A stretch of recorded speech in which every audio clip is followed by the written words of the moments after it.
Welcome to Behind the HOA Walls, the place where the perfect neighborhoods you see on postcards reveal their hidden cracks.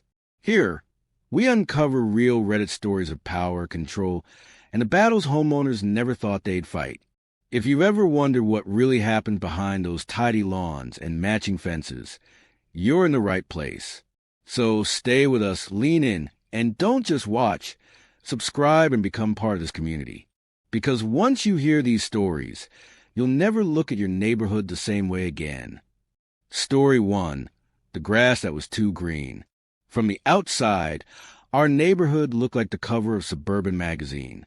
Identical houses, carefully pruned shrubs, driveways without a single crack.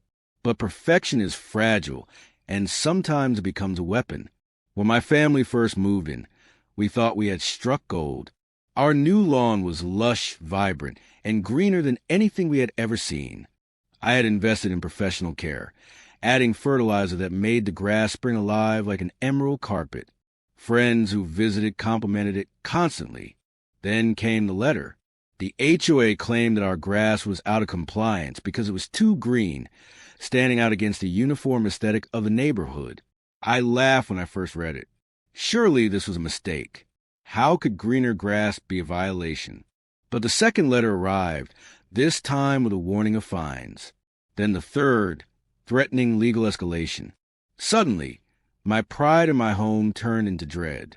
I avoided walking across the lawn, fearing that neighbors were watching, waiting to report me. At the next HOA meeting, I tried reasoning with them. The board president, a retired man who wore his title like a badge of military honor, told me bluntly, "We maintain harmony here. Uniformity. Your lawn disrupts that harmony." I left the meeting stunned. Harmony? By making everyone's grass equally dull and lifeless? The fines piled up, each one steeper than the last. They threatened to lien on my property if I didn't comply. Out of desperation, I stopped fertilizing. Slowly, the green faded, blending into the same washed-out beige as every other lawn. I thought compliance would bring relief, but instead it left a bitter taste. The lawn looked dead, and so did my joy. I posted my story on Reddit, unsure if anyone would even care. Overnight, my inbox flooded with messages. Hundreds of people had faced the same madness. HOAs finding people for bird feeders, for shade umbrellas, for flower colors that didn't fit the approved palette. It wasn't just my story, it was a pattern, a system where control mattered more than community, where conformity was demanded at the expense of individuality. The lawn eventually matched the others, but every time I looked at it, I felt the weight of defeat. Green grass had never seemed so Story 2, the invisible basketball hoop. My son was 13, full of restless energy and dreams that stretched taller than his growing frame. For his birthday, I bought him a basketball hoop, the kind you could pull out into the driveway and roll back in when you were done. The joy on his face when we set it up was worth every penny. He played for hours, the rhythmic thump of the ball echoing down the quiet cul-de-sac. For a moment, our neighborhood felt alive. Then, of course, the HOA noticed. We received a letter within a week. Basketball hoops visible from the street are a violation of HOA guidelines. Please remove immediately. Fine. We rolled it into the garage whenever it wasn't in use. Problem solved, right? Wrong. The next letter came anyway. This time, they argued that even when the hoop was rolled away, the marks on the driveway indicated its presence. According to them, evidence of recreational equipment was not allowed. I thought it was a joke. How could the faint outline of wheels on concrete be considered a violation? But the board doubled down. They began sending fines. They even took photographs of my driveway as proof. My son grew quieter. The joy of playing outside was replaced with fear. He asked me if he was getting us in trouble. It broke my heart. At the HOA meeting, I confronted them. One board member smugly replied, "Rules are rules. If we let you have a hoop, then everyone will want one. Then the neighborhood looks like a playground." As if a child laughing in his own driveway was a crime. We fought back. I researched state laws, posted the story on Reddit, and discovered hundreds of others with the same problem. The post exploded, gaining thousands of upvotes.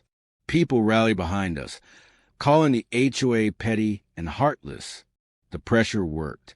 After weeks of noise online, the HOA quietly dropped the fines. But the victory was bittersweet. My son never asked to bring the hoop back out. The magic of that birthday gift had already been stolen. Sometimes HOAs don't just take your money. They take your peace, your joy, and in our case, the sound of a basketball bouncing in the driveway. Story 3, The Rose War. It started with roses. An elderly couple, the Parkers, lived 3 houses down from me. They were quiet, gentle people who spent most of their days tending to their garden. Their pride was a row of roses along the walkway, red, pink, and yellow, blooming in wild, fragrant clusters. Everyone loved them. Everyone except the HOA. According to approved guidelines, flowers visible from the street had to be uniform in color to maintain community consistency. The Parkers' roses, beautiful as they were, broke that rule. The HOA fined them. At first, the couple paid, assuming it was just a one-time issue. But the fines didn't stop. Letters escalated into threats. The board demanded the roses be removed entirely. I watched as Mr. Parker, in his 70s, stood at the HOA meeting, voice trembling, pleading for reason. "These roses are our joy," he said. "They're not hurting anyone." The board remained unmoved. Rules were rules. Then came the shock. When the Parkers refused to remove the roses, the HOA initiated legal action. They claimed the couple was in breach of contract and moved to place a lien on their home. Neighbors rallied. We signed petitions. We showed up at meetings. We voiced our anger.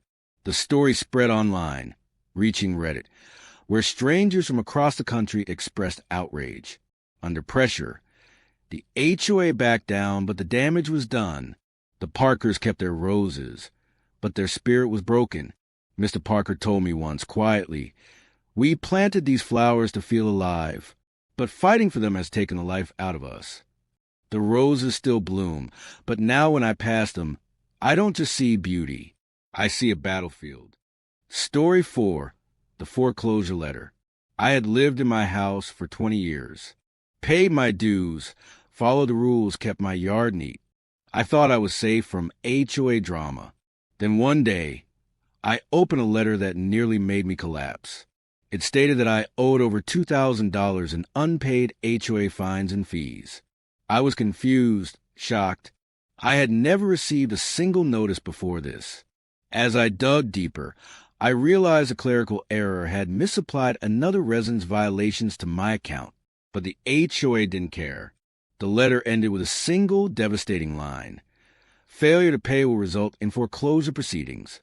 They were threatening to take my home. Panic consumed me. This was the place where I had raised my children, where every wall held memories. And suddenly, it felt like it could all vanish because of someone else's mistake. I tried calling the board. They brushed me off. "Pay now, dispute later," they said coldly. My savings couldn't cover the sudden debt. I felt trapped. In desperation, I turned to Reddit, writing my story in trembling anger. The response was overwhelming.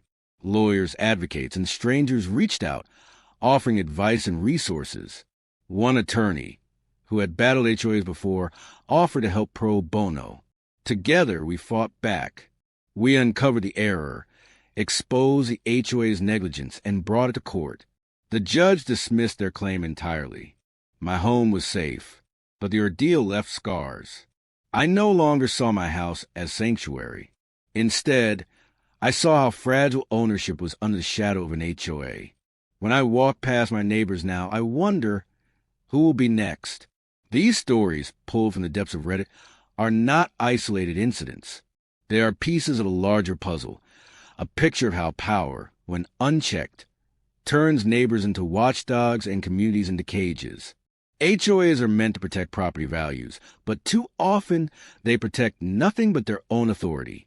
Behind every letter, every fine, every notice, there's a family, a memory, a life disrupted. And maybe that's a lesson. A home is not truly safe if it can be threatened by the very people meant to preserve it. So the next time you hear a story about an HOA gone wrong, remember, these aren't just anecdotes.